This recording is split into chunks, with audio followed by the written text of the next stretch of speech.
আসসালামু আলাইকুম প্রিয় দর্শক, অন্য মঞ্চের আলাপচারিতায় আপনাদের সকলকে স্বাগত জানাচ্ছি। ধন্যবাদ আপনাকে, সেই সাথে আমাদের সহ-আলোচক রাশেদ হায়দার ভাই এবং আপনার যারা দর্শক রয়েছেন তাদের সালাম, নমস্কার এবং শুভেচ্ছা। আমি দোয়া করতেছি বাংলাদেশের সরিয়ে আইন চালু হোক, কারণ প্রথমে মরবো মৌলবীরা, যদি সত্যি সরিয়ে আইন চালু। প্রথমে মৌলবীরা পালে পালে পালে পালে মারা যাবে। আমি তো দোয়া করতেছি এখন, আগে সরিয়ে আইনের বিরোধিতা আমি দোয়া করতেছি, করেন সরিয়ে আইন চালু করেন। প্রথমে তো বলৎকারী মৌলবীদের আর কি মসজিদের সামনে, মাদ্রাসার সামনে পুইতে ওদের পাথর মেরে মারতে হবে, প্রথম কাজ। আবার আমি যতদূর জানি যে ইসলামী আইনের সমকামী যারা, তাদের নাকি আগুনে পুড়ে মারতে বলে। তাহলে মোটামুটি দুযোগে যাওয়ার আগে বাংলাদেশের সকল মসজিদ এবং মাদ্রাসার মৌলবীরা প্রতি সপ্তাহে দুযোগে যাওয়া শুরু করবে পৃথিবীতে থাকতেই। আমি তো চাইতেছি এখন সরিয়া হোক। এই যে বাংলাদেশের না সরিয়ে আইন হবে, হওয়া উচিত, একটু শিক্ষা দরকার আছে। যেমন এই যে আওয়ামী লীগ সরকার না থাকলে কি হয়, এবার একটু বুঝছে বাংলাদেশের জন্য, একটু সরিয়ে আন, তারা বুঝুক কেমন লাগে। এই যে যে দামি বন্দুক নিয়ে তারা দাঁড়িয়ে আছে, মেসেজটা কি গেল পৃথিবীতে? অর্থাৎ ইসরায়েলের যে দক্ষিণ এশিয়া বিষয়ক রাষ্ট্রদূত যে মেসেজটা দিয়েছেন যে বাংলাদেশে হামাসের ঘাঁটি আছে, এটাই তারা সাক্ষী দিয়ে দিল। অর্থাৎ সাক্ষীও সবল, ঘটনাও সত্যি, এটা প্রমাণ করে দিল। মানে সারা পৃথিবীর মানুষ চিন্তা করে কিভাবে নিজেদের নেগেটিভ বিষয়গুলো আমরা ঢেকে রাখবো। বাংলাদেশে একমাত্র দেশ যেখানে তাদের নেগেটিভ গুলো পৃথিবীর সামনে তুলে ধরার জন্য মরিয়া হয়ে থাকে। এই যে কালামার পতাকার নামে ফাত্রামি, তো টোটালি ফাত্রামি। এরা আসলে জানে যে এই পতাকাটা সামনে আনলে মানুষ কোনো কথা বলবে না। সাধারণ দৃষ্টিতে এটা কালামার পতাকার সমস্যা কি, কিন্তু এটা যে কি কি সমস্যা বয়ে আনবে এটা তো আর কয়েকদিন পরে বুঝবে। আর বেশি দিন নাই। সমস্যা হলো যে এরা তো নির্বোধ, আপনি তাদের বুঝাইতে পারবেন না। এরা যখন পালে পালে মরবে তখন বলবে ভাগ্য আছে তাই করছে। কিন্তু আমরা যারা বুঝি তারা তো বুঝলাম যে এটা তো এইভাবে নিয়ে যাওয়া হলো। অর্থাৎ একটা মানুষ উপর থেকে ছাদে, আমরা দেখতেছি একটা লোককে ছাদ থেকে নিয়ে ফেলে দিচ্ছে, আমরা দেখতেছি, এটাও ভাবতেছে এটার ভাগ্য। এই নির্বোধ তো আপনি বুঝাইতে পারবেন না। এই যে পাকিস্তান আজকে প্রত্যেক শুক্রবার হলে নিজেরাই নিজেদের মসজিদ নিজেরা উড়াই দেয়। আফগানিস্তানের তো আলাপই নেই। ওই যে একটা দর্শক আপনার এখানে কমেন্টস করেছে, ওটাই সত্যি হতে চলেছে। আমরা পাকিস্তান হয়ে গেছি, এখন আফগানিস্তান হব। ফলাফল তো এটাই হবে। আপনি যদি পাকিস্তান হন, আফগানিস্তান হন, ফল কি হবে? মান্দার গাছে তো আর আপনি আপেল পাবেন না, মান্দার গাছে তো আর আঙ্গুর কমলা পাবেন না। মান্দার গাছে কাটা, আর পাতাটাও কাটালা পাবেন। মান্দার গাছ তো চিনা নাম করে না, কাটালা পাতা, খোঁজা খোঁজা কাটা হয়, তার বডিতে কাটা, পাতায় কাটা। তো সেই কাটা আপনি বুনতেছেন। তো পাকিস্তান, এটা আমাদের দেশের মানুষ এত বড় নির্বোধ যে আজকে যদি মির্জা গালিব বেঁচে থাকতো তাহলে তিনি কবিতা লিখতেন উল্টা করে, चुतिया का कोई कमी नहीं है गालिब, एक ढूंढो तो बांग्लादेश में लाखों मिलेगा। এটা বলতো এখন। বলছিল না যে চুতিয়া কা कोई कमी नहीं है गालिब, एक ढूंढो तो হাজার মিলেগা। কিন্তু আজকে তিনি ওইটা হাজার মিলেগার জায়গায় বলতেন যে ইয়ে লাখো মিলেগা, করোড়ো মিলেগা। বাংলাদেশের নামটা বলতো আজকে যদি বেঁচে থাকতো। কারণ আপনি দেখেন আমাদের চোখের সামনে দৃষ্টান্ত পাকিস্তানের কি পরিণতি হয়েছে। আমাদের চোখের সামনে দৃষ্টান্ত আফগানিস্তানের সন্তান বিক্রি করে ভাত খাইছে মা বাবা। সেই পাকিস্তান আফগানিস্তান হওয়ার জন্য আমরা উদ্গ্রীব। এখন একটা মানুষ, আমাকে যদি রাশেদ ভাই কালকে লাঠি দিয়ে মারতে আসে, আপনি ফিরাইতে পারবেন। কিন্তু আমি যদি আত্মহত্যা করতে যাই, আপনি আমাকে ফিরাইতে পারবেন? পারবেন না, রক্ষা করতে পারবেন না। আপনি আমাকে শত্রুর হাত থেকে বাঁচাইতে পারবেন, কিন্তু আমি যদি আত্মহুতি দেই, আপনি আমাকে কিভাবে রক্ষা করবেন? আমার কাছে কেন যেন মনে হয় বাংলাদেশটা আত্মহত্যা করতে যাচ্ছে, সুখে খাইতে ভূতে খেলে দিচ্ছে, ভালো লাগতেছে না। আফগানিস্তান দেখেও শিক্ষা পায় না, তুরস্ক দেখেও শিক্ষা পায় না, সিরিয়া দেখেও শিক্ষা পায় না, লেবানন দেখেও শিক্ষা পায় না, গাজা দেখে তো শিক্ষা পাবেই না। কিছু করার নাই, যে মামুনুলের মতো 501 নম্বরে গিয়ে লম্পট্য করবো, পরে ওটার আবার উদযাপন করবে। মানে চরি পে চরি ফের বেশি না জরি। আল্লাহ আসলেই বাংলাদেশের মুসলমানদের আকল নিয়ে নিছে। আর একটা মানুষের জাতির সম্প্রদায়ের জন্য আকল না থাকে তখন ধ্বংস অনিবার্য। আমাদের অবস্থা তাই। মাসুদ ভাই, এই ছবিগুলো আমি দিছি, এর সাথে আরো অনেকগুলো ভিডিও আছে যেখানে বাংলাদেশের প্রিন্টিং হচ্ছে, এই পতাকা, কালো পতাকা, সাদা পতাকা, প্যাকেজিং হচ্ছে, পাঠানো হচ্ছে। এই ধরনের অনেকগুলো ভিডিও আছে, আমার ফেসবুকে গেলে পাবেন। সময়ের কারণে আপনি আগে বললে হয়তো আপনাকে পাঠাই দিয়ে আপনি দেখাইতে পারতেন দর্শকদেরকে। এছাড়া যাত্রাবাড়ি ফ্লাইওভারের উপরে বিশাল কলমে লেখা পতাকা, এবং আপনার মুফতি হান্নান ওয়ার্ল্ড কাপ শুরু হওয়া যেদিন হবে তার আগের দিন ঘোষণা দিয়েছিল, ওনার ফেসবুক পেজে গেলে এটা পাবেন, যে বাংলাদেশের যত জায়গায় ব্রাজিল বা আর্জেন্টিনার পতাকা ঝুলবে সব জায়গায় তোমরা কলমার পতাকা লাগাই। এরপরে শুরু হয়েছে কিন্তু এগুলা। এই ঘটনার পরই যে আপনার ইসরায়েলি রাষ্ট্রদূতের এই কথা। এখন ইসরায়েলি রাষ্ট্রদূত, ওরা দেখেন মোসাদ, ওরা খবর রাখে কোথায় কি হচ্ছে না হচ্ছে সব। এই মুফতি ইজার বা এরা কি করতে চায়, এদের সাথে কার কার সম্পর্কে সব জানে, এরা সবই জানে। এই খবরগুলা আসছে। এখন আপনারা আস্তে আস্তে ফেসবুকে দেখতেছেন, আজকে যেমন আরো 3টা গ্রামের স্কুলেই অলরেডি কালেমা লেখা পতাকা। এখন আমার যা মনে হচ্ছে কি জানেন, এই পতাকা মনে হয় ঝুললে আমরা সব ডিরেক্ট বেহেস্তে যাব, এরকমই মনে হয়। না, আপনি এখানে একটু আগে একটা কমেন্টস লেখছে এক ভাই, আমি পড়তেছিলাম যখন ফরিদ ভাই কথা বলতেছিলেন, উনি লিখলেন যে আজকে ইয়েতে স্পেন থেকে ইসরায়েলের রাষ্ট্রদূতকে বের করে দেওয়া হয়েছে, আর তোমরা মানে ফরিদ ভাই, আমি বা আপনি, আমরা এখনো ইসরায়েলের কথায় লাফাই। আমি ওই ভাইরে বলতে চাই, ইউরোপের সবচেয়ে দুর্বল দরিদ্রতম দেশ হচ্ছে স্পেন। হ্যাঁ, সবচেয়ে দুর্বল। কি করলো আর না করলো এটা দিয়া ইসরায়েলের কিছু যায় না। আর সেনজিন কান্ট্রিতে সব দেশে না, যে কোনো একটা দেশে থাকলেই হয়, কারণ ভিসা তো একটা নিবে। কোনো ইউরোপিয়ান ইসরায়েল যেতে ভিসা লাগে না, কোনো ইসরায়েলির ইউরোপ আসতে ভিসা লাগে না। সোজা কথা হয়েছে এইটা, একদম সোজা কথা। সুতরাং ওইটা নিয়ে আপনারা এত টেনশন হয়েন না যে ইয়ে বাইর করে দিছে। যদি কোন কূটনীতিক সম্পর্ক ছিন্ন করছে ফ্রান্স, জার্মান, ইটালি, তাইলে লাফাইয়েন ভাই। তাতেও ইসরায়েলের কিছু যায় আসে না, বরং ইসরায়েলের সাথে ইউরোপের এরা যদি করে তাইলে লাফাইয়েন, এর আগে না। বরং ইসরায়েল যদি সম্পর্ক নষ্ট করে। অনেকে দেখি যে এখন ওই যে ইসলামিক জোশ আছে, আপনি যে ছবিগুলো দেখালেন বাংলাদেশে ইসলামিক জোশ, যে মানে কি মুসলিম ন্যাটো করতেছে টার্কি, পাকিস্তান মিল্লা 36টা মুসলিম কান্ট্রি এক হইয়া গেছিল ওই ইসরায়েলের যুদ্ধ করতে। সেইখানে ইসরায়েল 3 দিনে গোলান হাইট মালভূমি খাইয়া ফেলাইছে, 36টা মুসলমান দেশ গেছে গা। আপনার এই যে ছবিগুলো দেখাচ্ছেন বাচ্চার হাতে, আপনারা যদি চান আমি আমার বাচ্চাদের ডাইকাই না, আপনারা জিজ্ঞেস করতে পারেন, আজ পর্যন্ত কোনো মার্কেটে গেলে তাদের কখনো আমি বন্দুক, পিস্তল, ছুরি, খেলনা এগুলো কিনে দেই নাই। কারণ এগুলো কিনে দেওয়ার সাথে সাথে আপনার ব্রেইনে একটা কাজ করবে যে এগুলো করতে হবে। তুমি এই বাচ্চাদের হাতে এইসব অস্ত্র দিয়া, কলমের পতাকা দিয়ে অস্ত্র দিয়ে তুমি কি বুঝাইতে চাইতেছো? আজ থেকে 15 বছর আগে কিন্তু পিস্তল ছিল, এগুলো তো ইহুদের তৈরি পিস্তল। এই প্রযুক্তি তো ইহুদিদের। তোমরা তো তীর, ধনুক আর পাথর দিয়ে না সংগ্রাম দেখাইবা, এগুলা কেন আনো? এটা বাংলাদেশকে যে কোন জায়গায় নিয়ে যাইতেছে এই ছবিগুলো, আপনি কি মনে করেন শুধু শোয়েব চৌধুরী বা আমি বা ফরিদ এরা দিছে? পৃথিবীর ম্যাক্সিমাম দেশে অলরেডি পৌঁছে গেছে। আপনি যতজন স্ট্যাটাস দিছে দেখেন, সবাই ওখানে হ্যাশট্যাগ করে দিছে ইউএন, সবাই ওখানে হ্যাশট্যাগ করে দিছে ওয়ার্ল্ড মিডিয়া, ওয়ার্ল্ড নিউজ, জাতিসংঘ থেকে শুরু করে সবগুলোতে হ্যাশট্যাগ আছে। ওরা পাবেই, এবং এগুলো পাচ্ছে। আপনি ইসরায়েলি ওই অ্যাম্বাসেডার যা বলছে কোনো ভুল বলে নাই। এটা আমি আপনি এতক্ষণ বুঝতেছি না, ফরিদ ভাই কইতেছে উনি 5 বছর যাবত চিল্লাইতেছে যে বাংলাদেশ ইসলামিক স্টেটের দিকে যাবে। ওই শেখ হাসিনার নামানো হয়েছে এই কাজের জন্য, যে শেখ হাসিনা যতক্ষণ না যাবে এইখানে মৌলবাদীরা মাথা ছাড়া দিয়া উঠলে এই আমেরিকায় কচু কাটা করবে। কারণ আমেরিকার এই দেশের ভূখণ্ড দরকার, নদী দরকার, কিছু একটা করার দরকার। আপনি 4-5 দিন আগে মানে রাশেদ হায়দার বা ইসরায়েল আমেরিকা তখন এখানে জঙ্গি দমন করতে আসবে, যেমনটা তারা আফগানিস্তানে গেছিল। না না না না, কে বলছে আপনাকে আফগানিস্তানে গেছে ওরা জঙ্গি দমন করতে? আফগানিস্তানে জঙ্গি দমন করতে যায় না, ওরা জঙ্গি দমন করতে গেছে মিশরে। ব্রাদারহুড উল্টা লটকায় মারছে, ব্রাদারহুড আনছে না ওরা, এরপর দমনও করছে ওরা। সেম ঘটনা বাংলাদেশেও ঘটাবে, এটা লেখা রাখেন। কপালে বহু দুর্ভাগ্য আছে আমাদের।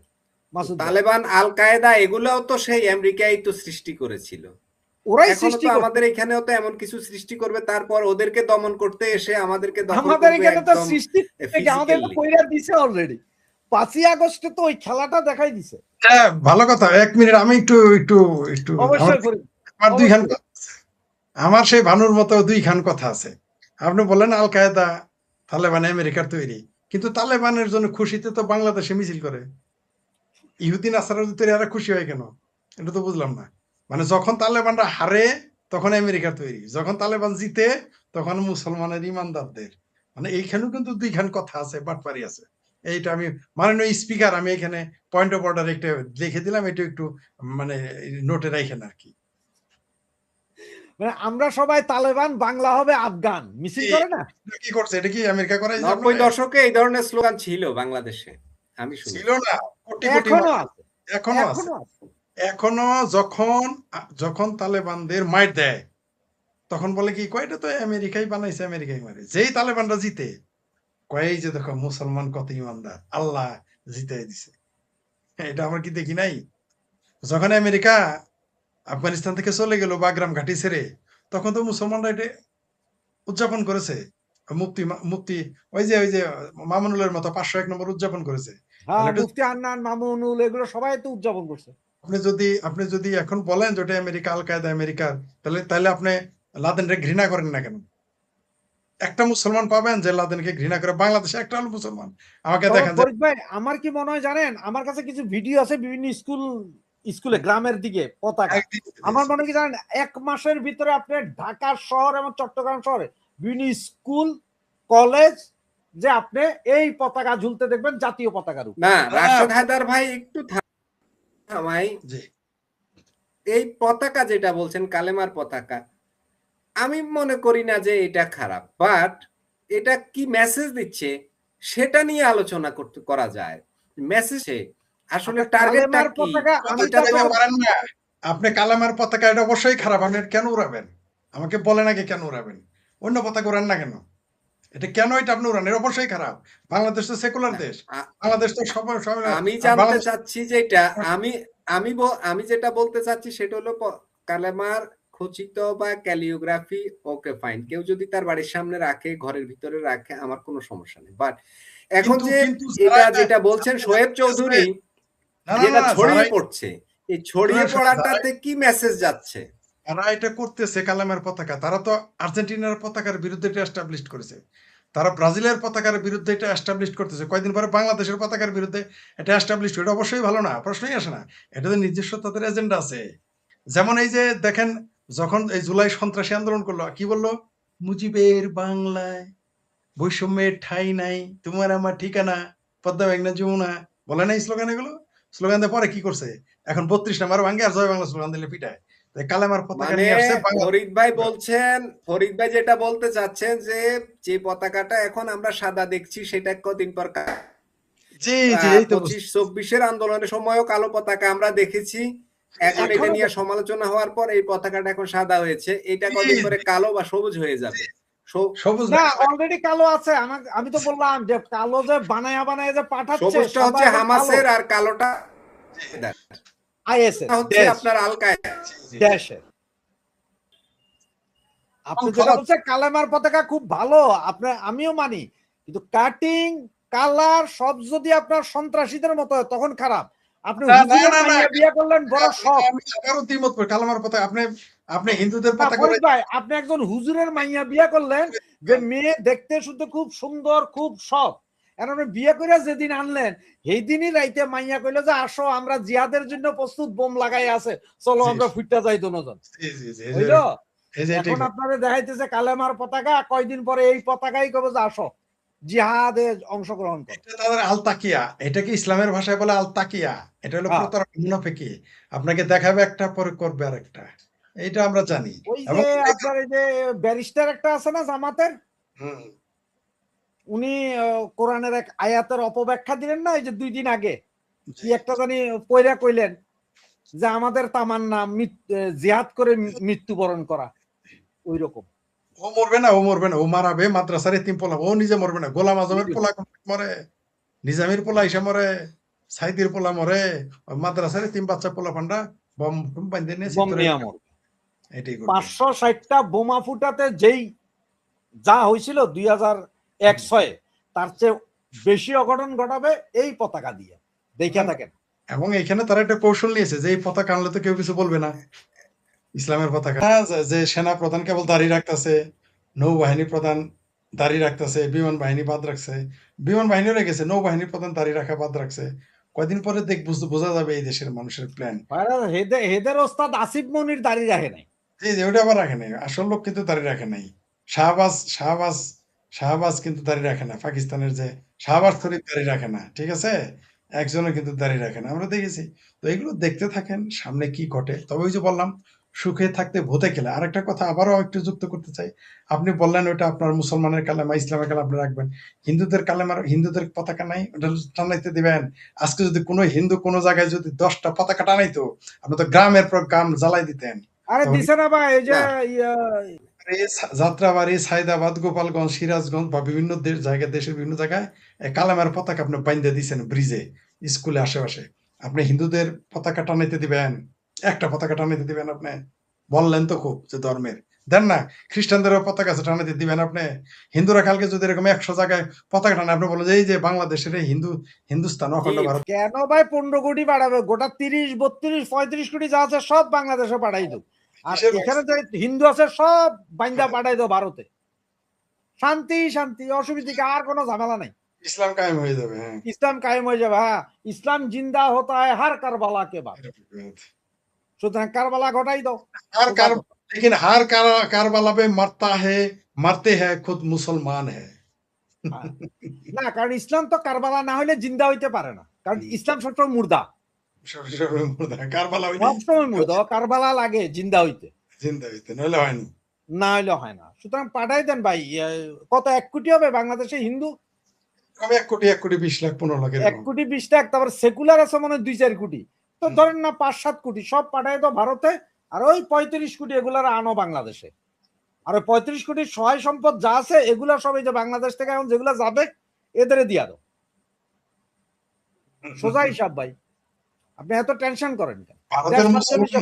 ভারতের মুসলমান জামান পীরে পাগলা, ডিমের আলি 3টাই কিনে 5টাই বেশি, তাতে কি আমরা শাহজালালের মতো যাই নামাজ বিছে বঙ্গোপসাগরে বাড়িঘর বানাই ফেলবো? কি বলেন আপনি? এই দেশের এই দেশে যে আমির হানজালা পীরজাদা আছে, চরমনায়ের পীর আছে, এরা শুধু ফু দিবে, ফু দেওয়ার সাথে সাথে বঙ্গোপসাগরে জমি জমা। জিন্না, নেহরু আর কমিউনিস্টরা এই কাজ করছে। কংগ্রেস আর কমিউনিস্ট পার্টি এই কাজটা, এই বদমাইশিটা করেছে। তারা এই কাজগুলো করেছে। এখানে আমি এই জন্যই তো বলেছি, সত্যি সত্যি যদি এই যে আমার যে জাহাঙ্গীরনগরের জিএস, আমার জিএস আমার ভাবির পোলা যে কথা বলেছে, সত্যি সত্যি যদি ভারতে হিন্দুগুলো থেকে যে তার মুসলমান চলে আসতো 2 পাকিস্তানে, মানে বর্তমান 2 পাকিস্তান, তাহলে তো এখনই তো আমরা 1 কোটি কামলা দিতে যাই, তখন তো বাংলাদেশ পাকিস্তানের সব লোকই কামলা দেওয়ার জন্য ভারতে ছুটতাম, আমেরিকা যাওয়া বাদ দিয়ে। তাছাড়া যদি মুসলমানদের যদি সত্যি সত্যি বের করে দিত, মানে যাইতো 47-এর চেতনায়, যদিও 47-এর চেতনাধারী মুসলমানগুলো হয় কংগ্রেসে ঢুকেছে, না হয় কমিউনিস্ট হয়ে গেছে, এটা আরেক বাটপারি। যদি সত্যি মুসলমান শূন্য হয়ে যাইতো ভারত, তাহলে ভারত আজকে ইউরোপ হয়ে যেত, ইউরোপের মতো শক্তিশালী অর্থনৈতিক দেশ। এখনই তো এমনি 3, 4, 5 নম্বর হয়ে গেছে, তখন ইউরোপের মতো দেশ হয়ে যেত। এটা ভারতের জন্য দুর্ভাগ্য, আমার ধারণা আর কি। আর ভাঙছে তো ভারত, পাকিস্তান তো সৃষ্টি হয়েছে, স্বাধীন হয়েছে পাকিস্তান, ভারত তো স্বাধীন হয় নাই, ভারত তো টুকরা হয়েছে, ভারত ভেঙে ফেলা হয়েছে, এবং পরিকল্পিতভাবেই ব্রিটিশরা এই কাজগুলো করেছে যাতে এই দেশে ভারতবর্ষ, যে ভারতবর্ষ ছিল না তো, টুকরা করে, এটা পরিকল্পিতভাবে টুকরা করা হয়েছে। এখনো ভারতকে টুকরা করার জন্য এখনো পরিকল্পনা করা হচ্ছে, এখনো ভারতের জন্য মাথা ব্যথা। শুনেন, ভারতের এত অত্যাচার, এত নির্যাতন, এত ঝামেলা, ভারতের ভিতরে পৃথিবীতে সবচেয়ে বেশি দেশ বিরোধী মানুষ বাস করে ভারতে। আমি বলবো না কোন সম্প্রদায় বা কোন রাজনৈতিক দল বা কোন গোষ্ঠী, সেটা আমার বলার অধিকার নেই, কিন্তু সমাজদার গেলে ইশারা বিকাফি।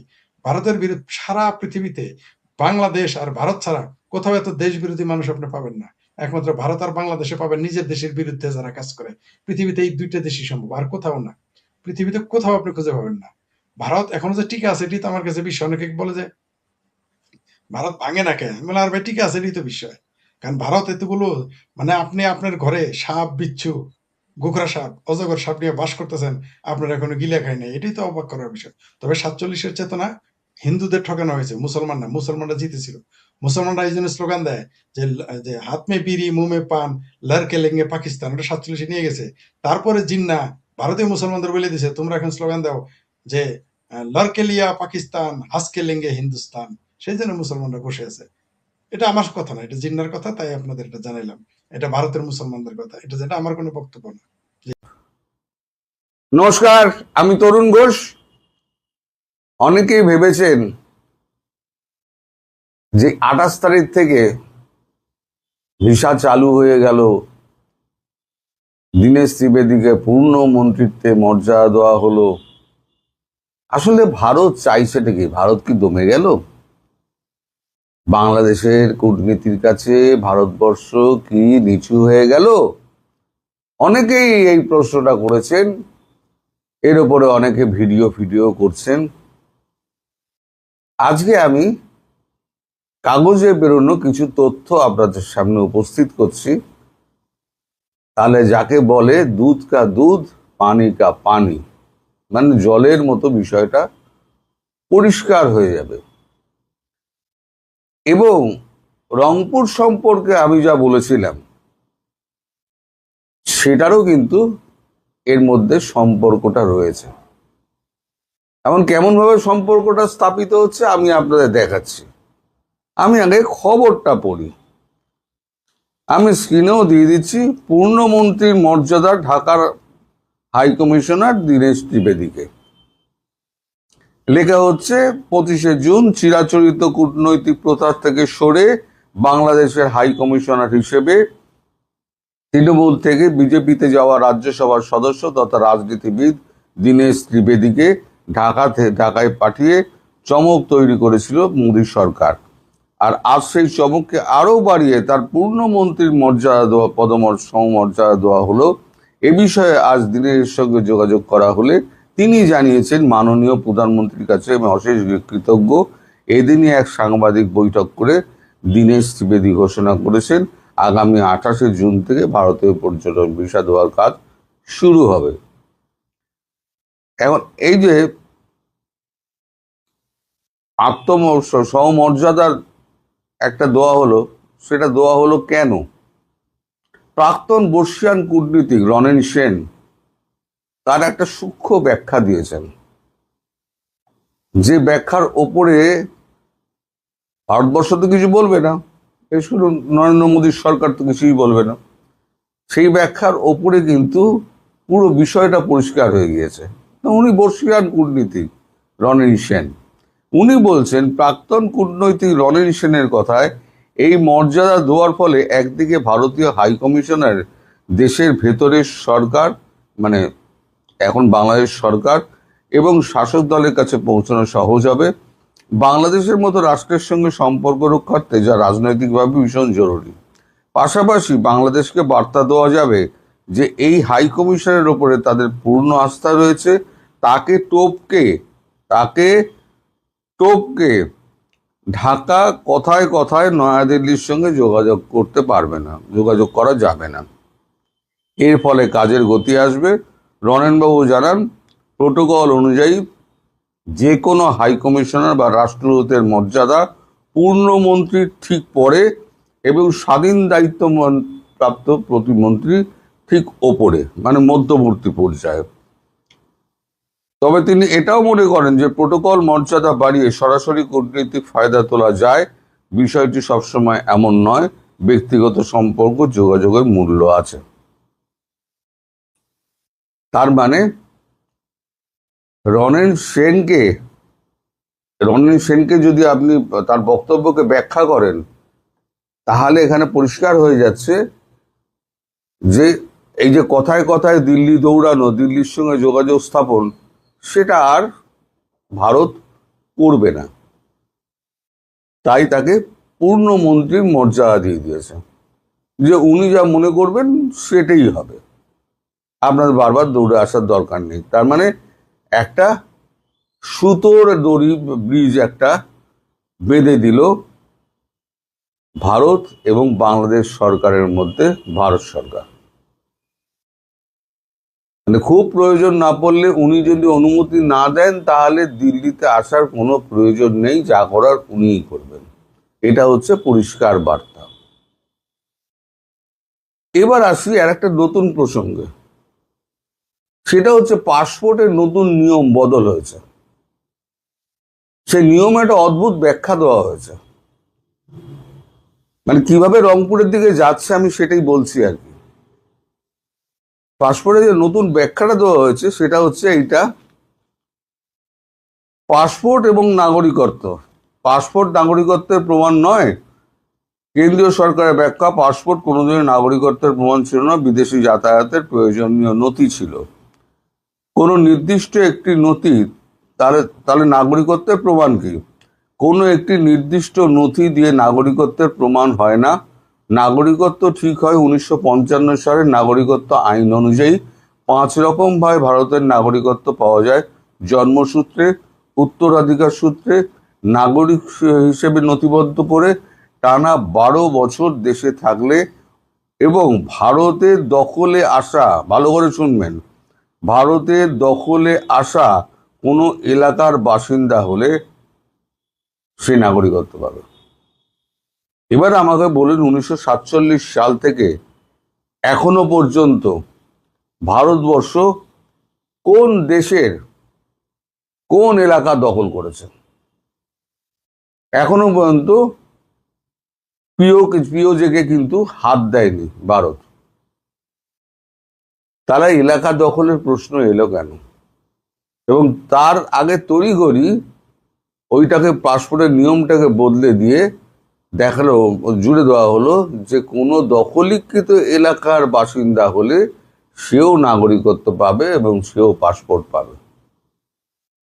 অর্থাৎ ভারতবর্ষ নাগরিকত্বের দিকে আস্তে আস্তে এগোচ্ছে, নাগরিকত্ব পরিবর্তনের দিকে আস্তে আস্তে এগোচ্ছে। যে এলাকা দখল হবে সেই এলাকার বাসিন্দাদের নাগরিকত্ব দিয়ে দেওয়া হবে এবং তাকে বৈধ নাগরিক হিসেবে ধরে নিয়ে তাকে পাসপোর্টটি দেওয়া হবে। এইবার আসুন, আমি যে বারবার বলছিলাম আপনাদের যে গোর্খা ব্যাটালিয়ান পৌঁছে গেছে, আমাকে নানানভাবে ব্যাখ্যা করা হয়। অনেকেই আমাকে বলেন, দাদা এবার তো থামেন, কিন্তু কাগজ তো মিথ্যে কথা বলবে না। আমি মিথ্যে বলতে পারি, কাগজ তো মিথ্যে কথা বলবে না। এবার শুভেন্দু অধিকারীর বক্তব্যটা দেখুন। গোর্খারা আসায়, 2 ব্যাটালিয়ন গোর্খা আসায় তিনি কেন্দ্রীয় সরকারকে ধন্যবাদ জানিয়েছেন এবং গোর্খাদের স্বাগত জানিয়েছেন। কারণ আমি যে গোর্খাদের কথা বলেছিলাম না, এসএসবি, এটা হচ্ছে গোর্খা। আমি যাদের বলেছিলাম তারা গুলি চালায় কম, অন্য অস্ত্র ব্যবহার করে বেশি, তাদেরকে নিয়ে আসা হয়েছে। তাদেরকে নিয়ে এসে একটা অ্যাকশনের প্রস্তুতি তৈরি হচ্ছে। আমাদের পাড়ায় একজন কাকুমণি বলে একজন লোক ছিল, সবাই তাই কাকুমণি ডাকতো। কাকুমণি ডাকতে ডাকতে আমি তখন ছোট ছিলাম, আমি তো যখন বড় হলাম, আমি কাকুমণিদা ডেকে ডেকে আমি অভ্যস্ত হয়ে গেলাম। আমি কাকুমণিদার মুখে মাঝে মাঝেই শুনতাম রাবড়ি বদমাইশ। আমি একদিন জিজ্ঞেস করলাম, কাকুমণিদা এই রাবড়ি বদমাইশটা কি? বলে, বুঝলি না রাবড়ি বদমাইশ? তলায় হালকা আঁচ দেয়, ওপরে হাওয়া দেয়, দিয়ে রাবড়ি তৈরি করে।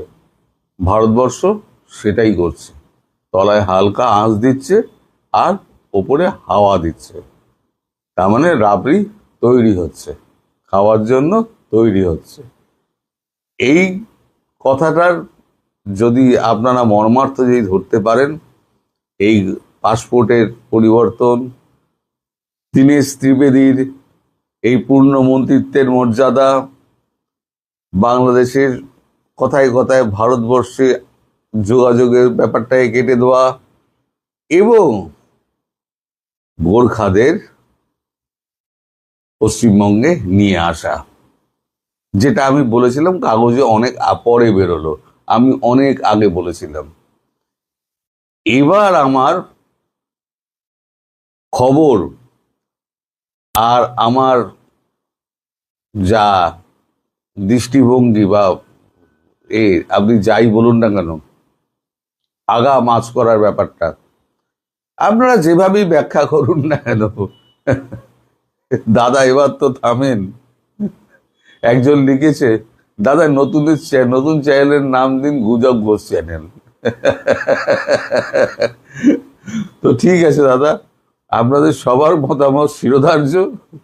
আমি আপনাদের মতামত অনুযায়ী অনেকেই সুন্দর সুন্দর নাম দিয়েছেন, অনেকেই দিয়েছেন। তো যাই হোক, এখন এই বিষয়ে ভাঁড় বুকে আর লাভ নেই, খবরের খবর হয়ে গেছে। সবাই এবার ভাবুন যে ভারতবর্ষ নিচু হলো নাকি ভারতবর্ষ কূটনৈতিক দড়ি ধরে টান দিয়ে আরো ব্যাপারটাকে খিচে ধরলো। দীনেশ ত্রিবেদী ঢাকায় এসে যেভাবে কথা বলেছেন, উনি শুধু সম্প্রীতির কথা বলেছেন, স্বাভাবিক কথা। অনেকটা আপনার একজন রাজনীতিবিদ যেভাবে কথা বলেন সেটাকে টুইস্ট করা হয়েছে। এবং দীনেশ ত্রিবেদীর ভালো মানুষই প্রকাশ পেয়েছে। তিনি যেভাবে ভিসা ছেড়ে দেওয়ার কথা বলেছেন, এটা কিন্তু মৌলবাদীদের এইটা নিয়ে সবচেয়ে বেশি সোচ্চার হওয়া উচিত। কিন্তু মৌলবাদীরা এটা নিয়ে হবে না, কারণ তারা জানে যে ভারতে যাওয়ার জন্য বহু বাংলাদেশি বসে আছে। কারণ হলো বাংলাদেশিরা তো দেখেন চীনে যেতে পারে না, চীনে ভিসা দেয় না, আর ভিসা দিলেও চীন তো অনেক এক্সপেন্সিভ। চীনে যাওয়া আর ইউরোপে যাওয়া একই কথা। দীনেশ ত্রিবেদী যা করবেন, আগের হাই কমিশনার গুলো তা করেছে। তিনি যদি বাড়তি কোনো কিছু করতে পারেন, সেইটা হলো যে যদি তিনি সত্যি সত্যি ভারতের কর্তৃপক্ষকে আপনার স্বীকার করাতে পারেন যে বাংলাদেশে যেই হিন্দু ঘৃণা, ভারত ঘৃণা ছড়ানো হয়েছে, বৃদ্ধি করা হয়েছে, এই ব্যাপারে যদি ভারতের উচ্চতর মহলে যদি সচেতনতা তিনি তৈরি করতে পারেন, সেটা হলে আমরা মনে করব যে দীনেশ ত্রিবেদীর মতো এত সিনিয়র একজন মানুষকে বাংলাদেশে হাই কমিশনার নিয়োগ করায় ভারত সরকার অন্তত ব্যাপারটাকে গুরুত্ব দেওয়ার পর্যায়ে নিতে পেরেছেন দীনেশ ত্রিবেদী, এবং সেটাকে আমি অন্তত ব্যক্তিগতভাবে সাফল্য হিসাবে দেখব। বাংলাদেশে ভারতের যে নতুন হাই কমিশনার দীনেশ ত্রিবেদী, তাকে ভারত সরকার ক্যাবিনেট মন্ত্রীর মর্যাদা দিয়েছে। এই বিষয়টা কি বিশেষ কোনো তাৎপর্য বহন করে? যেভাবে আলোচনা হচ্ছে সেভাবে বহন করে কি? আমি যখন এই আলোচনাটা শেষ করব, তখন আপনারা পুরো ব্যাপারটা বুঝতে পারবেন। একটা উদাহরণ দেয়া যাক। বিএনপি সরকার 2001 থেকে 6 সালে তারা যখন ক্ষমতায় আসেন, তারা তাদের 91 থেকে 96 মেয়াদের যিনি স্পিকার ছিলেন, শেখ রাজ্জাক আলী, তিনি প্রথম স্পিকার ছিলেন না, দ্বিতীয় স্পিকার। প্রথম স্পিকার ছিলেন আব্দুর রহমান বিশ্বাস, তাকে রাষ্ট্রপতি নিয়োগ দেওয়া হয়। তারপরে শেখ রাজ্জাক আলী, উনি ডেপুটি স্পিকার ছিলেন, তাকে স্পিকার করা হয়। 2001 থেকে 6 সালে বিএনপি আবার যখন ক্ষমতায় আসে 5 বছর পরে, তখন তাকে যুক্তরাজ্যে বাংলাদেশের হাই কমিশনার হিসাবে নিয়োগ দেওয়া হয়। তিনি যেহেতু স্পিকার ছিলেন, সেই জন্য বিএনপি সরকার তাকে ক্যাবিনেট মন্ত্রীর মর্যাদায় রাষ্ট্রদূত নিয়োগ করে। আপনাদের কি ধারণা যে এই যে একজন শেখ রাজ্জাক আলীকে যুক্তরাজ্যে যখন হাই কমিশনার হিসাবে বিএনপি নিয়োগ দেয়, তার কি বিশেষ কোনো তাৎপর্য ছিল? উত্তর হলো শূন্য, কোনো তাৎপর্যই ছিল না। শেখ রাজ্জাক আলীকে কোনোভাবে কোনো জায়গায় দিতে হবে, তাকে মন্ত্রী করা যায়নি, সেজন্য তাকে যুক্তরাজ্যে হাই কমিশনার করেছে। যেহেতু আগে তিনি স্পিকার ছিলেন, সাধারণত সরকারগুলা তো যেখানে সুযোগ আছে একজন মানুষকে অমর্যাদা করতে চায় না, সেজন্য শেখ রাজ্জাক আলীকে তারা মন্ত্রীর মর্যাদায় কিন্তু হাই কমিশনার বানিয়েছিলেন। বিএনপিও আরো কয়েকজনকে প্রতিমন্ত্রীর মর্যাদা হাই কমিশনার করেছিল। এটা সবচেয়ে বেশি করেছেন প্রধানমন্ত্রী শেখ হাসিনা। তার নিযুক্ত ভারতের 2 জন হাই কমিশনার পরপর, একজন ছিলেন আহমেদ তারেক করিম, আর একজন পরে সৈয়দ মোয়াজ্জেম আলী, তাদেরকে শেখ হাসিনা প্রতিমন্ত্রীর মর্যাদা দিয়েছিলেন, প্রতিমন্ত্রীর পোস্ট দিয়েছিলেন আর কি, সমান বেতন পেত। মার্কিন যুক্তরাষ্ট্রে এরকম অনেকগুলো রাষ্ট্রদূতকে শেখ হাসিনা প্রতিমন্ত্রীর মর্যাদা দিয়েছিলেন। আমরা যদি দেখি আকরামুল কাদের, মোহাম্মদ জিয়াউদ্দিন, এই 2 জন, এরা এক একজন 5 বছর করে সেখানে রাষ্ট্রদূত ছিলেন। এমনকি লন্ডনেও একজন সাইদুর রহমান, ওনার নাম অধ্যাপক সাইদুর রহমান, রাজশাহী বিশ্ববিদ্যালয়ের উপাচার্য ছিলেন, তাকেও শেখ হাসিনা প্রতিমন্ত্রীর মর্যাদায় হাই কমিশনার নিয়োগ করেছিলেন যুক্তরাজ্যে। একটা জিনিস দেখতে হবে যে আমাদের যেসব হাই কমিশনার বা রাষ্ট্রদূত আমরা প্রতিমন্ত্রীর মর্যাদায় নিয়োগ করেছি, তারা কি এই পোস্টগুলোতে বিশেষ কোনো তাৎপর্য, আসলে জিনিসটা তাৎপর্য কতটুকু সেটা পরে বলছি, তারা কি বিশেষ কোনো রেজাল্ট আনতে পেরেছিলেন এই সব রাষ্ট্র থেকে, ভারত বা মার্কিন যুক্তরাষ্ট্র থেকে? উত্তর হলো শূন্য, কিছুই করতে পারেননি। তারা সিনিয়র লোক ছিলেন, হয়তো তাদেরকে নিয়ে বিতর্ক হয় নাই, কিন্তু এরা কেউ যে বিশেষ কিছু করেছেন বাংলাদেশ ভারতের সম্পর্ক উন্নয়নে, বাংলাদেশ যুক্তরাজ্যের সম্পর্ক উন্নয়নে, বাংলাদেশ মার্কিন যুক্তরাজ্যের সম্পর্ক উন্নয়নে, এমন কোনো নজির কিন্তু আমাদের সামনে নাই। এতগুলো জিনিস কেন বললাম জানেন? কারণ হলো যেইভাবে এটা নিয়ে সব জায়গায় আপনার বিশেষ একেবারে আলোড়ন তৈরি করা হয়েছে, মূলত এগুলো সাংবাদিকরাই করে, ইউটিউবাররা করে, কারণ এগুলো করতে হয়, না করলে তো ইউটিউব চলে না। এটা সেখানে একটা কারণ। এখন আমরা দীনেশ ত্রিবেদীর বিষয়টা দেখি। দীনেশ ত্রিবেদী কংগ্রেসের রাজনীতি করেছেন, তৃণমূল কংগ্রেসের রাজনীতি করেছেন, পরে এখন তিনি বিজেপির রাজনীতি করেন। তিনি আগে ভারত সরকারের প্রতিমন্ত্রী ছিলেন এবং পূর্ণমন্ত্রী ছিলেন তৃণমূল কংগ্রেসের হয়ে। মমতা বন্দ্যোপাধ্যায় যখন মনমোহন সিংয়ের ক্যাবিনেট ছাড়েন রেলমন্ত্রী থেকে পশ্চিম বাংলার মুখ্যমন্ত্রী হওয়ার জন্য, তখন দীনেশ ত্রিবেদীকে তিনি রেলমন্ত্রীর জায়গায় রেখে এসেছিলেন। সেই হিসাবে দীনেশ ত্রিবেদী ভারতের রেলমন্ত্রী ছিলেন। ভারতের রেলমন্ত্রী একজন সিনিয়র মন্ত্রী হয়, খুব ভারী একটা মন্ত্রণালয়, অনেক বাজেট ইত্যাদি। দীনেশ ত্রিবেদী পরবর্তীতে বিজেপিতে আসেন। এখন দীনেশ ত্রিবেদীকে যখন ভারত সরকার হাইকমিশনার নিয়োগ করেছেন, তাকে কি সচিব করবেন, অতিরিক্ত সচিব করবেন, কিভাবে করবেন? তিনি তো আরো ছোট দলে থাকা অবস্থায় তিনি মন্ত্রী ছিলেন। স্বাভাবিকভাবেই দীনেশ ত্রিবেদীকে এখানে মন্ত্রীর মর্যাদা দেয়া ছাড়া ভারত সরকারের টেকনিক্যালি কোনো উপায় ছিল না। আর কোনো রাজনৈতিক সরকারই তো কোনো মানি লোকের মানহানি করে না যদি সেখানে সেটা রক্ষা করা যায়। স্বাভাবিকভাবেই দীনেশ ত্রিবেদীকে নরেন্দ্র মোদী সরকার পূর্ণ ক্যাবিনেট মন্ত্রীর সমান বেতন ভাতা দিচ্ছেন, সুযোগ সুবিধা দিচ্ছেন। এখানে এর অতিরিক্ত আসলে তাৎপর্য খোঁজাটা হলো এখন পর্যন্ত অর্থহীন। তবে কিছু জিনিস ব্যাখ্যা করার আছে। আমরা যে জিনিসগুলো সব জায়গায় আলোচিত হচ্ছে সেগুলো আসলে কোনোই গুরুত্বপূর্ণ ইস্যু না। কিছু গুরুত্বপূর্ণ ইস্যু আছে এখানে, সেই জিনিসগুলো এখন আমি আপনাদের সামনে তুলে ধরি। প্রথম কথা হলো, একজন রাজনীতিবিদকে কেন ভারত সরকার এখন বাংলাদেশে হাইকমিশনার নিয়োগ করলেন? এটার উত্তর ভারত সরকার ভালো বলতে পারবে। আমরা যা বলবো এগুলা সব কিছুই জল্পনা কল্পনা, কিন্তু জল্পনা কল্পনা করারও তো কিছু আপনার যুক্তি নির্ভর, চিন্তা নির্ভর, অভিজ্ঞতা নির্ভর আপনার মাথা থাকতে হবে, তাই না? তা না হলে তো শুধু আপনার এই যে আলোড়নই তোলা হবে, কনস্পিরেসি থিওরি তৈরি করা হবে, সেগুলো তো কোনো বিশেষ মূল্য রাখে না আসলে, এক কান দিয়ে শুনে আর এক কান দিয়ে বের করে দেয়া ছাড়া। একটা জিনিস আমি বলতে পারি, যেটা হলো বাংলাদেশের যে অভ্যন্তরীণ সিচুয়েশন, আমরা কি ভারতীয় কর্তৃপক্ষের কাছে যখন বাংলাদেশ সম্পর্কে কথা শুনি, সেই সিচুয়েশনটার বাস্তবতা কি তাদের কথায় ফুটে উঠে? ফুটে উঠে না। যেমন ধরুন, বাংলাদেশের সবচেয়ে বড় যে পরিবর্তন হয়ে গেছে বাংলাদেশের মানে স্বাধীন বাংলাদেশে, কিংবা বলা যায় যে বঙ্গবন্ধুর হত্যাকাণ্ডের পর থেকে, সেটা হলো বাংলাদেশে সীমাহীন অযৌক্তিক মিথ্যা তথ্যের উপর, প্রপাগান্ডার উপর ভিত্তি করে দিনের পর দিন ভারত ঘৃণা, হিন্দু ঘৃণা বাড়ানো হয়েছে, যার আসলে ঘৃণা করার হেতু ছাড়া 1971 সালে মুক্তিযুদ্ধে পরাজয়ের প্রতিশোধ নেওয়া ছাড়া আর কোনো ভিত্তি কিন্তু নাই। এই যে বাংলাদেশে হিন্দু ঘৃণা এত বাড়ানো হয়েছে, ভারত ঘৃণা এত বাড়ানো হয়েছে, সেই ব্যাপারে কি ভারত সরকার বা ভারতের সিনিয়র লোকজন, ভারতের উচ্চ পর্যায়ের লোকজন, ভারতের বুদ্ধিজীবীরা অবগত আছেন? এটা কিন্তু ভারতীয়দের কথাবার্তায় আমার কাছে মনে হয় না। হয় তারা ইচ্ছে করে তথ্যটা গোপন করেন, অথবা তারা এটাকে গুরুত্বপূর্ণ মনে করেন না এগুলা জানা।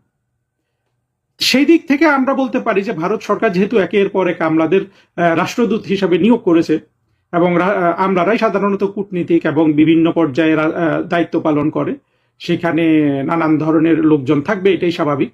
কিন্তু তাদের কি ব্যর্থতা নাই? যদি এটা হয় যে ভারত সরকার বাংলাদেশের সিচুয়েশন কখনো ভালোভাবে ইভ্যালুয়েট করতে পারেনি, সেক্ষেত্রে তো এই দূতাবাসটার ব্যর্থতা আছে। এখন সেই ব্যর্থতাটা কার উপর যায়? ব্যর্থতাটা কিন্তু যায় আপনার হাই কমিশনারের উপর, একের পর এক হাই কমিশনারদের উপর। তারা হলো আপনার প্রতিষ্ঠানটার প্রধান, স্বাভাবিক। এখন তাদের ব্যর্থতা কতটা আছে সেটা নিরূপণ করছি না, যুক্তিতে তাদের ব্যর্থতা যায়। এখন নরেন্দ্র মোদী সরকার যদি এই বিষয়টা মাথায় রেখে একজন রাজনীতিবিদকে, অর্থাৎ একটা কিছু চেঞ্জ করেন, একটা শিফট নিয়ে আসেন যে নিয়োগে, যে এবার রাজনীতিবিদদের দিয়ে থাকি, সেখানে একটা তাৎপর্য থাকলেও থাকতে পারে। তবে আমার কাছে ব্যাপারটা মনে হচ্ছে যে আপনার সঠিক অ্যাসেসমেন্ট করতে হলে যে একজন রাজনীতিবিদ হতে হবে, এমনটা প্রয়োজন আছে বলে আমি মনে করি না। কিন্তু বাস্তবতা হলো যে ভারত সরকার, ভারতের উচ্চতর পক্ষে আমরা বাংলাদেশকে যেভাবে চিত্রায়িত করতে দেখি, সেখানে কিন্তু আমরা বাস্তবতার প্রতিফলনটা দেখি না। আর বাংলাদেশের মৌলবাদীরা যেভাবে ভারত ঘৃণা ছড়ায়, এটাকে ভারতের কর্তৃপক্ষ বা ভারতের লোকজন গুরুত্বপূর্ণ মনে না করতে পারে। মৌলবাদীরা তো চায় যে এটাকে গুরুত্বপূর্ণ মনে করুক, তাদেরকে নিয়ে ভারত একটু আলোচনা হোক। ভারত যে এটা এইসব নিয়ে একেবারে চুপ থাকে, এই জন্যই তো হয়তো মৌলবাদীদের আসলে উস্কে দেওয়া হয়, তারা আরো বেশি করছে জিনিসটা। এখন দীনেশ ত্রিবেদী আসার পরে কি তিনি সঠিক তথ্য দিবেন? আগে কি সঠিক তথ্য দেয়া হয়নি? আমরা জানি না। কিন্তু দীনেশ ত্রিবেদী ঢাকায় এসে যেভাবে কথা বলেছেন, উনি শুধু সম্প্রীতির কথা বলেছেন, স্বাভাবিক কথা। অনেকটা আপনার একজন রাজনীতিবিদ যেভাবে কথা বলেন, সেটাকে টুইস্ট করা হয়েছে এবং দীনেশ ত্রিবেদীর ভালো মানুষই প্রকাশ পেয়েছে, কিন্তু অবশ্য তিনি যেহেতু এখানে রাষ্ট্রদূত হিসেবে এসেছেন, তিনি তো সেটা প্রকাশ করবেনও না যদি তিনি সচেতনভাবে এটা এড়িয়ে যান। কিন্তু বাংলাদেশের বাস্তব অবস্থাটা কিন্তু আমরা দীনেশ ত্রিবেদীর প্রথম দিনের বডি ল্যাঙ্গুয়েজে পাই নেই, আজকে একটু পেয়েছি, সেই জায়গাটা একটু আসি। দীনেশ ত্রিবেদী আজকে যেভাবে ভারতের ভিসা উন্মুক্ত করার কথা বললেন, আমার মনে হয় তার ক্যাবিনেট মন্ত্রীর মর্যাদা পাওয়ার চেয়েও আজকে তিনি ভিসা খুলে দেওয়াটা যেই তার যে বডি ল্যাঙ্গুয়েজটা আমার কাছে এইটা মনে হয়েছে যে তিনি একটু আড়ষ্ট, তিনি একটু হাসি খুশি নন। এখন তিনি যেভাবে ভিসা ছেড়ে দেওয়ার কথা বলেছেন, এটা কিন্তু মৌলবাদীদের এইটা নিয়ে সবচেয়ে বেশি সোচ্চার হওয়া উচিত, কিন্তু মৌলবাদীরা এটা নিয়ে হবে না, কারণ তারা জানে যে ভারতে যাওয়ার জন্য বহু বাংলাদেশি বসে আছে। কারণ হলো বাংলাদেশিরা তো দেখেন চীনে যেতে পারে না, চীনে ভিসা দেয় না, আর ভিসা দিলেও চীন তো অনেক এক্সপেন্সিভ, চীনে যাওয়া আর ইউরোপে যাওয়া একই কথা। যেসব বাংলাদেশির একটু বিদেশ দেখার আপনার ইচ্ছা আছে, ওই রকম টাকা পয়সা নাই, তাদের আসলে ভারত যাওয়া ছাড়া আর কোথায় যাবে তারা। আর দ্বিতীয় হলো তো বাংলাদেশের বড় লোকরা তো ভারতে যেতেই চায়, তাদের অনেক ধরনের আকর্ষণ সেখানে আছে। এই যে ব্যাপক মানুষ ভারতে যেতে চায়, এইটা জেনে মৌলবাদীরা আজকে হয়তো কোনো মিছিল করেনি, কিন্তু মানে আমরা যদি মৌলবাদীদের যুক্তিটাও দেখি তাহলে কিন্তু তাদের মিছিল করা উচিত। এবং তিনি যেভাবে ভারতের ভিসা টুরিস্ট ভিসা উন্মুক্ত করছেন, সেইটাতে তারা তাকে যদি দোষী করতো যে ওই যে একই আকাশ একই বাতাস কিংবা 140 কোটি আর 20 কোটির মিলে যাওয়াকে তারা বলেছিল না যে ব্যাখ্যা দরকার, যে এক করে ফেলার কথা বলেছেন, আজকের অঙ্গভঙ্গিতেও তো সেই একই জিনিস ফুটে উঠেছে। কিন্তু আজকে কিন্তু প্রতিবাদ নাই, জানি না 2-1 দিনের মধ্যে তারা আবার প্রতিবাদ শুরু করতেও পারে। কিন্তু মৌলবাদীরা মনে করে যে ভারত যা দিবে এটা তাদের অধিকার, ভারতকে অপমান করা তাদের অধিকার, বাংলাদেশের হিন্দুদের ঘৃণা করা তাদের অধিকার, এবং হিন্দুদের বাংলাদেশ থেকে তাড়িয়ে দেওয়া এটাও তাদের জন্য ন্যায্য। বিপরীতে ভারত কিন্তু কোনো কিছু করতে পারবে না। ভারতে মুসলমানদেরকেও ফুলের টোকা দিলেও কিন্তু বাংলাদেশের মৌলবাদীরা ভারত দখল করে ফেলবে, এটা হলো তাদের বক্তব্য। যা হোক, এই কথাগুলো বললাম কেন, আসলে তাৎপর্য তেমন নাই, কিন্তু কিছু জায়গায় হয়তো একটু আপনার এখন চিন্তা ভাবনার বিষয় আসছে। একটা হলো যে ইউনূসের ডাকাততন্ত্র ক্ষমতা গ্রহণের পর থেকে ভারতের চোখে চোখ রাখা হয়ে গেছে তাদের কূটনীতি। ভারতের চোখে চোখ রাখার সবচেয়ে কার্যকর পদক্ষেপ তারেক রহমান নিতে পারে যে এই যে ভিসা উন্মুক্ত করে দিয়েছে এটাকে প্রত্যাখ্যান করা, এবং বাংলাদেশিদের উপর ভিসা, বাংলাদেশিদের ভারত যাওয়ার উপর সরকার যদি একটা ব্যান করে দেয় যে না তোমরা ভিসা যতই দাও আমার লোক যাবে না, আমি নিষেধাজ্ঞা জারি করলাম, ভারতে কেউ যেতে পারবে না, এটা কিন্তু সত্যিকারের চোখে চোখ রেখে কথা বলা। কিন্তু একটা কিছু ইস্যু হলো, একটা চিঠি দিলাম, উত্তরাষ্ট্র না আরেকটা চিঠি দিলাম, আরেকটা চিঠি দিলাম, এগুলোকে মূল্যবাদীরা মনে করে যে চোখে চোখ রেখে কথা বলা। কিংবা ওই যে রাস্তায় দাঁড়িয়ে যদি বলে যে 7 সিস্টার এখনই কেটে দিলাম, স্বাধীন করে দিলাম, চিকেন নেক কেটে দিলাম, এইটাকে বলে এটা এগুলো হলো আপনার গুন্ডামি, বদমাশি, হঠকারিতা, রাজনীতি।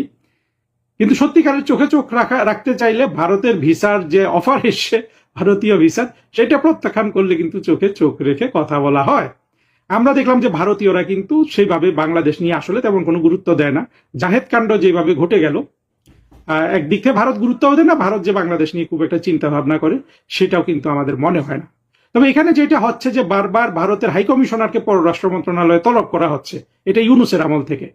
সেইখানে পররাষ্ট্র মন্ত্রণালয়ের কর্মকর্তারা যদি মনে করে যে একজন সিনিয়র, এত বড় সিনিয়র পজিশনের লোক হাই কমিশনার, তাকে এখনই ডাকবো, এইটা একটা মনস্তাত্ত্বিক প্রভাব পড়লেও পড়তে পারে, তবে আমি মনে করি না পড়বে। এইটা চিন্তা করা যেতে পারে আর কি। আমাদের যেসব ভাষ্যকাররা আছে তারা যে অনেক কল্পনা করে বের করেছে, তারা যদি কল্পনাটা ভালো করে করতে পারতো তাহলে এই জায়গায় একটু কল্পনা করার সুযোগ আছে আসলে দীনেশ ত্রিবেদীর মন্ত্রীর মর্যাদা লাভ করার ক্ষেত্রে। একটা জিনিস কি, বরঞ্চ মন্ত্রীর মর্যাদায়, যেমন আমাদের দেশে আমরা যেটা দেখেছি, আমাদের দেশের মন্ত্রীর মর্যাদায় কেউ যদি রাষ্ট্রদূত হয় তখন আবার ফরেন মিনিস্ট্রির সাথে তার একটা টানাপোড়েন সৃষ্টি হয়। কিরকম, ধরেন ফরেন সেক্রেটারি মার্কিন যুক্তরাষ্ট্রে ভিজিট করতে গেল, একটা অফিসিয়াল বৈঠক হবে, এখন রাষ্ট্রদূত তার কোন পাশে বসবে? রাষ্ট্রদূত তো মন্ত্রী, ফরেন সেক্রেটারি তো সেক্রেটারি। এই ওয়ারেন্ট অফ প্রেসিডেন্স নিয়ে ঝামেলা লাগে, একটা মনস্তান্ত্রিক দ্বন্দ্ব অভ্যন্তরীণ ভাবে তৈরি হয়। এটা অবশ্য ভারতের ক্ষেত্রে হবে না বলেই আমি আশা করি। আর দীনেশ ত্রিবেদী অবশ্যই সরাসরি মোদী সাহেবের সাথে তো নিশ্চয়ই উনি কথা বলতে পারবেন, তবে আমি মনে করি যে কোনো কার্যকর হাই কমিশনারই এটা পারার কথা। এখানে এমন নয় যে ও একজন আমলা হাই কমিশনার থাকলে তিনি ভারতীয় কর্তৃপক্ষের ঊর্ধ্বতন কর্তৃপক্ষের সাথে সেরকম যোগাযোগ করতে পারবেন না, এইটা আমার মনে হয় না। সুতরাং দীনেশ ত্রিবেদীর মন্ত্রীর মর্যাদা পাওয়া এবং সেইভাবে দায়িত্ব চালিয়ে নেয়, এইটাকে আমি মনে করি যে ভারত সরকার একটা সিনিয়র নিয়োগ দিয়েছেন, সিনিয়র মানুষকে, সেটা অবশ্যই তারা বাংলাদেশের সাথে সম্পর্কটাকে গুরুত্ব দেন বলেই দিয়েছেন। কিন্তু আর দীনেশ ত্রিবেদী যেহেতু আগে থেকে একজন ক্যাবিনেট মন্ত্রী ছিলেন, সেই জন্য তাকে তো আর সচিব করা যায় না, সেজন্যই তাকে ক্যাবিনেট মন্ত্রীর মর্যাদায় তাকে রাষ্ট্রদূত নিয়োগ করেছেন। এই দুইটার বাইরে আমি এটার আসলে বিশেষ কোনো তাৎপর্য দেখি না, আসলে তাৎপর্য প্র্যাকটিক্যালি নাই। দীনেশ ত্রিবেদী যা করবেন, আগের হাই কমিশনার গুলো তা করেছে। তিনি যদি বাড়তি কোনো কিছু করতে পারেন, সেইটা হলো যে যদি তিনি সত্যি সত্যি ভারতের কর্তৃপক্ষকে আপনার স্বীকার করাতে পারেন যে বাংলাদেশে যেই হিন্দু ঘৃণা, ভারত ঘৃণা ছড়ানো হয়েছে, বৃদ্ধি করা হয়েছে, এই ব্যাপারে যদি ভারতের উচ্চতর মহলে যদি সচেতনতা তিনি তৈরি করতে পারেন, সেটা হলে আমরা মনে করব যে দীনেশ ত্রিবেদীর মতো এত সিনিয়র একজন মানুষকে বাংলাদেশে হাই কমিশনার নিয়োগ করায় ভারত সরকার অন্তত ব্যাপারটাকে গুরুত্ব দেওয়ার পর্যায়ে নিতে পেরেছেন দীনেশ ত্রিবেদী, এবং সেটাকে আমি অন্তত ব্যক্তিগতভাবে সাফল্য হিসাবে দেখব। দেখুন, এতক্ষণ যা বললাম তাতে আমাকে মনে হচ্ছে আমি ভারতীয়দের চেয়ে অতি ভারতীয় হয়ে গেছি, এটা অবশ্য অনেকে বলতে পারে। কিন্তু বিষয়টা কি জানেন?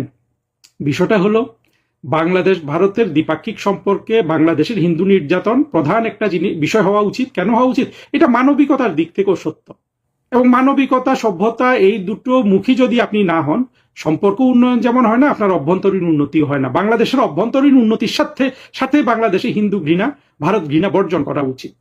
আর ভারতের তরফ থেকে এটা আরো সিরিয়াসলি দেখা উচিত, কারণ হিন্দুগুলা তো যায় ভারতে, তাদের অর্থনীতির উপর চাপ পড়ে তাদের, এবং বাংলাদেশ যদি হিন্দু শূন্য হয়ে যায়, সেক্ষেত্রে তো বাংলাদেশ এখন যে পরিমাণ জাহান্নাম হয়ে গেছে তার চেয়ে আরো উত্তপ্ত জাহান্নাম হয়ে যাবে।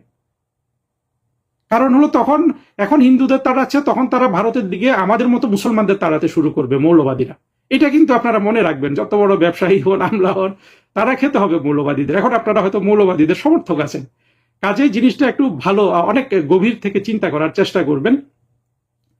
আর আমি আশা করব যে দীনেশ ত্রিবেদী আমি যেটা বলেছি সেই ধরনের কার্যক্রম গ্রহণ করবেন, ভারতের উচ্চতর কর্তৃপক্ষকে বোঝাতে সক্ষম হবেন, এবং বাংলাদেশের হিন্দুদের জন্য যাতে অন্তত বাংলাদেশ একটা মুসলমানদের জন্য যতটুকু আছে সম্মানের, ততটুকু সম্মানের জায়গা হয়, সেই জায়গায় দীনেশ ত্রিবেদী কাজ করবেন বলে আমি আশা প্রকাশ করছি।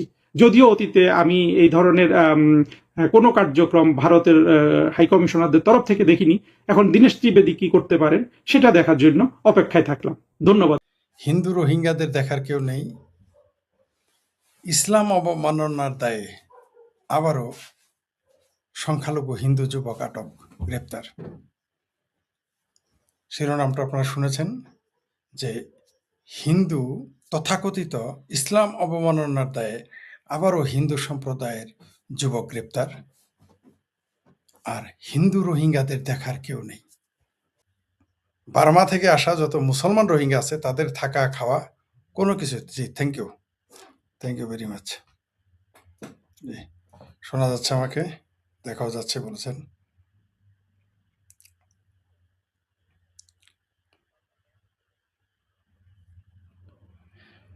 শুরুতে আগে এই হিন্দু ছেলেটির বিষয়ে কথা বলি। এই ব্যাপারে তসলিম আপা একটা পোস্ট দিয়েছেন, সেটা থেকে শুরু করে তিনি কি লিখেছেন সরাসরি শুনাই। তিনি বলেছেন, এই ছেলেটি হিন্দু। 22 ঘন্টা আগে তসলিম আপার একটা পোস্ট। এই ছেলেটি হিন্দু, সুনামগঞ্জ জেলার তাহিরপুর উপজেলার বাদাঘাট ইউনিয়নের গড়কাটি গ্রামের মুসলমানেরা মেরেই ফেলতে চেয়েছিল তাকে। আবারও বলি, এই ছেলেটি হিন্দু, যার ছবি থাম্বনেইলে আপনারা দেখতে পাবেন। এই ছেলেটি হিন্দু, সুনামগঞ্জ জেলার তাহিরপুর উপজেলার বাদারঘাট ইউনিয়নের গড়কাটি গ্রামের মুসলমানরা মেরেই ফেলতে চেয়েছিল তাকে। ফেসবুকে নাকি মহানবীকে নিয়ে কিছু একটা মন্তব্য করেছে। কি মন্তব্য করেছে কেউ জানে না। না জেনে তার বাড়িঘর ভেঙে ফেলেছে, মন্দির ভেঙে ফেলেছে। সাইবার সুরক্ষা আইনে তার নামে মামলাও হয়েছে। সেই ছেলেটির সাইবার সুরক্ষা আইনে মামলা হয়েছে ছেলেটির বিরুদ্ধে, অথচ সাইবার আইন নাকি বাতিল করেছে। কত বড় বাটপারি এই দেশের দেখেন। পুলিশ তাকে গ্রেপ্তার করেছে। ভবিষ্যৎ দেখতে পাচ্ছি যে ছেলেটি জেল খেটে বেরোলেই ছেলেটিকে মেরে ফেলার চেষ্টা করবে ইসলামী জঙ্গিরা। ছেলেটির আত্মীয় স্বজন ভয়ে দেশ ত্যাগ করার চেষ্টা করবে। গড়কাটি গ্রামের সব হিন্দুই ভয়ে দেশ ত্যাগ করবে। দেশকে হিন্দু শূন্য করার মুসলমানরা কি করবে? দেশে যা করেছে তা করবে। নিজেরা নিজেদের গলা কাটবে, শিশুদের বলাৎকার করবে, ধর্ষণ করবে, নারীদের গণধর্ষণ করবে, খুন করবে। একাধিক নারীকে বিয়ে করে যৌন দাসী আর কৃতদাসী হিসেবে ব্যবহার করবে। শরিয়া আইন জারি করবে। মসজিদ আর মাদ্রাসা থেকে লক্ষ লক্ষ জঙ্গি আর জিহাদি বের হবে বছর বছর, তারাই দেশটিকে ধর্মের হামানদিস্তায় পিষে নিশ্চিহ্ন করবে।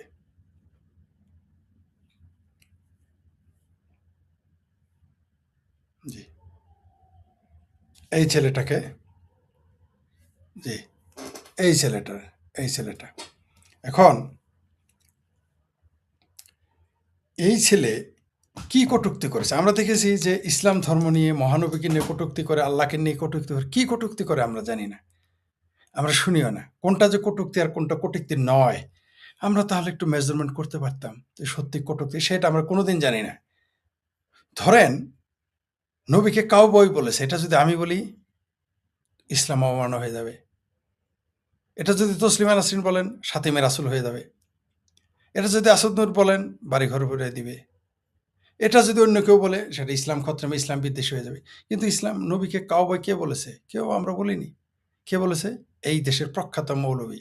কিন্তু এটা যদি কোনো হিন্দু ছেলে বলে তাহলে কিন্তু তাকে মেরে ফেলবে, তার নামে কি সাইবার সুরক্ষা আইনে মামলা হবে। এই দেশে বলেছে যে নবীরা এবং তার সাহাবীরা অন্যের বউ নিয়ে পছন্দ হলে বলতো তোমার বউ দিয়ে দাও। এই কথাটা যদি কোনো হিন্দু বলতো বা আমি বলতাম, এটা আমি জানতামই না এই হাদিস, এটা যদি আমি বলতাম তাহলে কি হইতো? ইসলাম বিদ্বেষী, ইসলামোফোবিয়া, এই কথাগুলো বলতো। কিন্তু আসলে কি তাই? তারাই বলতেছে। নবী ইনট্যাক্ট ছিল না, নবীর ওয়াইফ ইনট্যাক্ট ছিল না, 3 বার তালাক খাওয়া। আজকে আজকে এক নারীর কাছে আমি মুখে শুনলাম, ইরানির এক নারীর সাথে কথা হলো আমার। সে আমাকে কি বলেছে জানেন? নবী নাকি কন্যা ছিল একটা। আমরা কিন্তু জানি যে ওই উম্মে কুলসুম, জয়নব, তারপর আরেক ভুলে 4 কন্যা ছিল, তাই না? উম্মে কুলসুম, জয়নব, ফাতিমা, একটা ভুলে গেছি নাম এখন। ঠিক আছে? 4টা কন্যার কথা শুনেছি। সেই ইরানি নারী বলছে না, তার তো কন্যা একটা ছিল, ফাতিমা। এই কথা যদি বাংলাদেশে আমি বলি, আমার উপায় আছে? ইসলাম অবমাননার অভিযোগ আনবে। সেই ইরানি নারী আমাকে বলেছে, আজকে একজন ইরানির সাথে আমার কথা হয়েছে। সে বলছে না, তার তো কোনো কন্যা ছিল না, একটাই কন্যা ছিল ফাতিমার, কোনো কন্যা নাই, তার নিজের কোনো কন্যা নেই। আজব ব্যাপার। অথচ আমরা জানি জিন্নুরাইন যে আপনার ইসলামের এক খলিফা ওসমান নবীর 2 মেয়েকে বিয়ে করছে, এটা তারা মানেই না। তারপর আরেকটা জিনিস বলি, ইসলাম অবমাননা কোনটাকে বলে? ইরানের শিয়ারা যেভাবে মহরম পালন করে, বাংলাদেশে এইভাবে পালন করলে তো পিটিয়ে মেরে ফেলবে। সৌদি আরব হলে তো গর্দান নিয়ে নেবে। তো কোনটা যে ইসলাম অবমাননা, কোনটা নবীর প্রতি দ্রোহিতা, কোনটা গুস্তাকে রাসূল, কোনটা গুস্তাকে সাহাবা, কেমনে বুঝলেন? কি বলেছে সে? সেটা আর কেউ আমাদের কোনোদিন বলল না। এটা সত্য না মিথ্যা সেটা দেখার আমাদের কোনো সুযোগ নেই। দেয়া হয় না। কেন দেওয়া হয় না? মানে এটা একটা প্রতারণা। এই দেশের মুক্ত চিন্তার মানুষ, এই দেশের মুক্ত বুদ্ধির মানুষ, এই দেশের শিক্ষিত মানুষ সহ সংখ্যালঘুদের তাড়ানোর একটা হাতিয়ার ইসলাম অবমাননা। মানে কেউ যদি বলে যে পানি চক্রটা শুধু ক্লাস 5 এ গিয়ে বোঝায় বিজ্ঞান বইয়ে, ওটা ইসলাম অবমাননা হয়ে যাবে। আমরা দেখেছি শিক্ষকদের কিভাবে স্কুল থেকে বের করে দেওয়া হয়েছে। ওটা ইসলাম অবমাননা। আপনি যদি বলেন পীর সাহেব একজন ওসিকে থ্রেট করেছে হিন্দু বলে, সে শুধু বলেছে যে আমি সার্কিট হাউসে আছে, সমস্যা কোথাকার কোন পীর সাহেব, এটা অন্যায় হয়ে গেছে। অথচ এই দেশের মৌলবীরাই বলে পীর মানেই ব্যবসা, পীর মানেই বাটপারি। তিনি শুধু বলছেন কোথাকার কোন জয়ন্ত পীর। কি অন্যায়টা করেছে?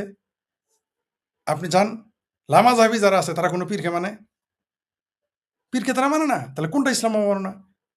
একজন ওসিকে বলতেছে জয়ন্তপুরের পীর সাহেব আসবে, আপনি কোথাকার কোন জয়ন্ত পীর, এটা এরা বলে না?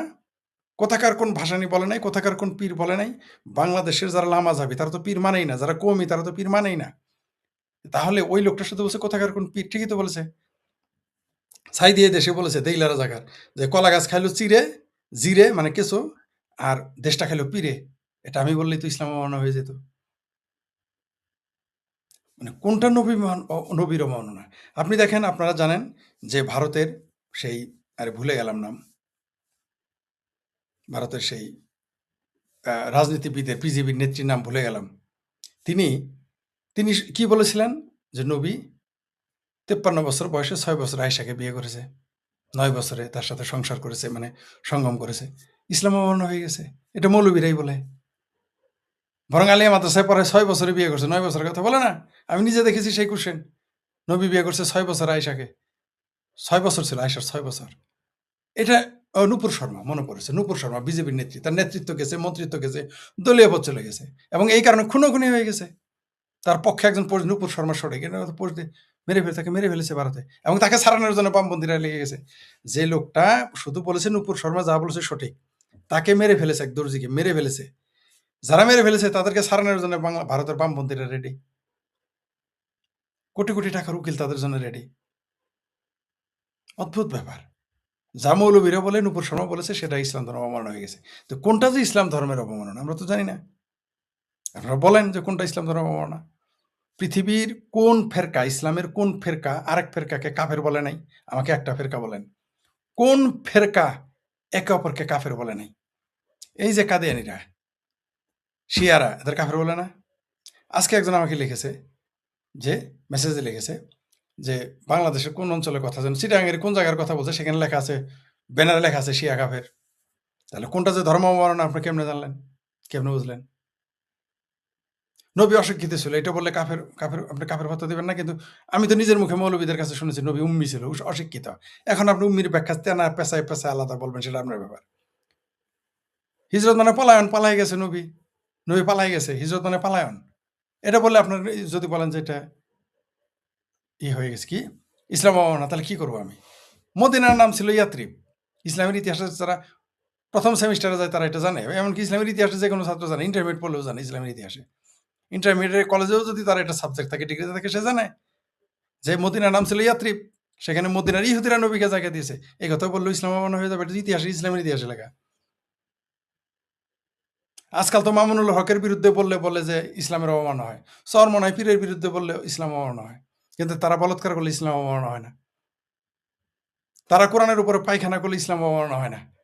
আপনাদের ষড়যন্ত্র কথা মনে থাকার কথা, কোরআনের উপরে পায়খানা করেছিল হিন্দুদের ফাঁসানোর জন্য, সংখ্যালঘুদের ফাঁসানোর জন্য। ধরা পড়ার পর কেউ এটা নিয়ে কথা বলেনি, তখন সেটা হয়ে গেছে তার নাকি মস্তিষ্ক নষ্ট ছিল। যিশু যিশু তারপর কৃষ্ণ, মোহাম্মদ সব এক, এটা যদি আমি বলি তাহলে তো বলবেন ইসলাম অবমাননা। কিন্তু শিবিরের নেতা বলেছে, তো শিবিরের উকিল মনির বলে নাই। এই তো ইসলাম অবমাননা আসলে কি, নবীর অবমাননা কি, এটা তো আপনি সঙ্গে আনতে পারবেন না। আপনি বলে দিলে হয়ে গেল নবীর বাবা মা জাহান্নামে যাবে, এই পৃথিবীর বহু মৌলবী বলে। আমি যদি এটা বলি বলবেন, এখন যদি কোনো হিন্দু খ্রিস্টান পোস্ট দেয় যে এটা কেমন ধর্ম, যে নবী তার মা বাবাকে রক্ষা করতে পারে না, তারা দুযোগে যাবে, আর মুসলমানরা বলে হজরত মোহাম্মদ সবাই সাবায়াত করবে, এটা যদি কোনো হিন্দু লেখে বা আমি লিখি, আমি এই প্রশ্ন আমার আসতে পারে না যে নবী নিজেই নিজের মা বাবাকে উদ্ধার করতে পারবে না দুযোগ থেকে, তাহলে আমাকে কিভাবে সাবায়াত করবে? আমার বাপকে কিভাবে সাবায়াত করবে? আমার মাকে কিভাবে সাবায়াত, আমার সন্তানকে কিভাবে সাবায়াত করবে? আমার বউকে কিভাবে সাবায়াত করবে? আমার আমার আমার বাচ্চা কাচ্চার কিভাবে নবী সাবায়াত করবে, যে তার নিজের বাপ মারে সাবায়াত করতে পারবে না? এই প্রশ্ন করলেই তো আমারও বলবেন ইসলাম অবমাননা করছি। কিন্তু তো রাজ্জাক হুজুর তো বলছে নবী বাপ মা দুযোগী জাহান্নামী। এই যে কি আহমকুল্লাহ বলছে নবীর মা বাপ দুযোগী জাহান্নামী, বলে নাই? তারপর কি মহসিন ঠহসিন আরো আছে, তারা বলে নাই? জামাতের যত যত যত লামা জাবি আছে সবাই তো বলছে নবীর বাবা মা জাহান্নামী। তারা বলে এবং লেখে, কিন্তু আমি বললে তো হয়ে যাব ইসলামের অবমাননা হয়ে গেছে। তাহলে ইসলামের অবমাননা হচ্ছে আসলে ইসলাম খত্রেবে, নবী খত্রেবে, এটা হচ্ছে একটা প্রতারণা, বাটপার। এটাকে রাজনৈতিক হাতিয়ার, অর্থনৈতিক হাতিয়ার হিসেবে ব্যবহার করা হয়। ধর্মের কথাটা এটা বাটপার। সব ধর্মের অবমাননা শুধু বাংলাদেশে হয়, আর কোথাও হয় না।